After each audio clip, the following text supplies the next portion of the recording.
देखिए, पहले तो मैं ये बात फिर से कह रहा हूं कि जो आतंकवादी दहशतगर्दों ने जो बर्बरियत के मज़ाहरे किए हैं पहलगाम में, और वो नाकाबिले बयान है, वो तकलीफ़देह हैं, दर्दनाक है, और जितना भी उसका हम कंडेम करें वो कम है।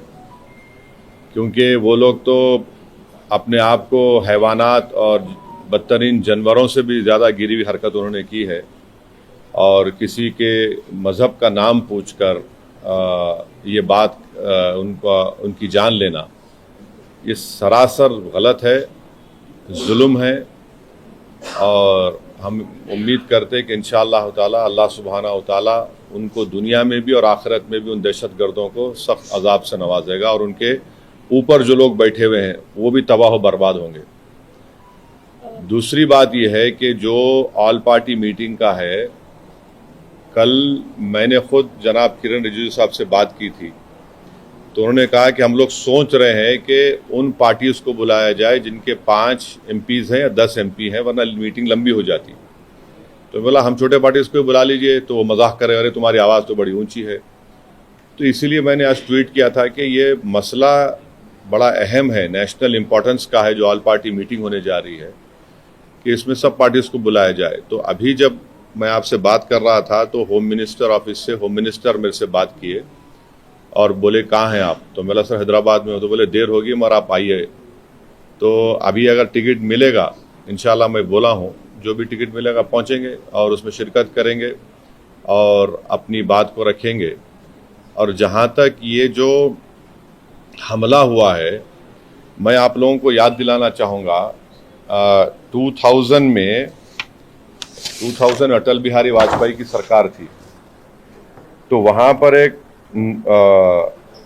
यात्रियों को मारा गया था, नुलवाल कैंप बोलते थे, उसी के नीचे 30 लोग मारे गए, यात्री मारे थे जब वाजपेयी वजीर आजम थे।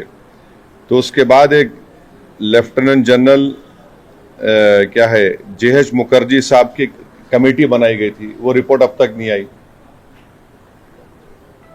तो ये ऐसा नहीं है कि इन्होंने इस जगह का पहले इंतखाब किया। दूसरी बात यह कि जिस जगह पर इतने टूरिस्ट हैं वहां पर एक पुलिस वाला नहीं है, एक CRPF का कैंप नहीं है, कोई सिक्योरिटी के लोग नहीं है। तीसरा यह है कि जो वहां पर जो क्विक रिएक्शन टीम थी, CRPF के 2 यूनिट है, जो उनको ऊपर जाने में 1.25 घंटा लगा, और इन कमीनों हरामजादों ने जो हरकत की, वहां पर नाम पूछकर गोली मारे, समुदाय पूछकर मारे।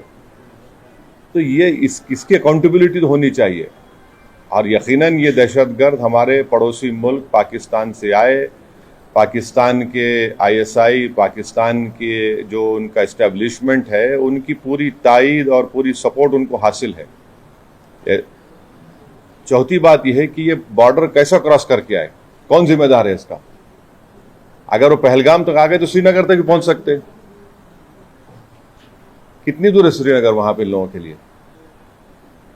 तो ये यकीनन अकाउंटेबिलिटी फिक्स होनी चाहिए, और इन जालिमों से, इन कमीनों से, जिन्होंने जिन 26 लोगों की जानें ली हैं, उनसे इंसाफ उसी वक्त होगा जब अकाउंटेबिलिटी भी फिक्स होगी और इन लोगों को कैफर किरदार तक पहुंचाएंगे, इन दहशतगर्दों को। और उम्मीद करते कि हमारी हुकूमत इन लोगों का ताक़ुब करेगी, इन लोगों को, जो मरने वाले परिवारों हैं, उनसे इंसाफ उसी वक्त होगा जब अकाउंटेबिलिटी फिक्स होगी। और ये दहशतगर्द जो जालिमाना और बिल्कुल ही घटिया किस्म की, माने हैवानियत से बदतरीन हरकत उन्होंने की, इसका हम कंडेम करते हैं। छठी बात यह है कि अंग्रेजी का एक बहुत बड़ा अखबार है टाइम्स ऑफ इंडिया, मैं समझ नहीं पा रहा हूं कि उन्होंने इस तरह की हेडलाइन कैसे कैरी की द कलमा सेव देम।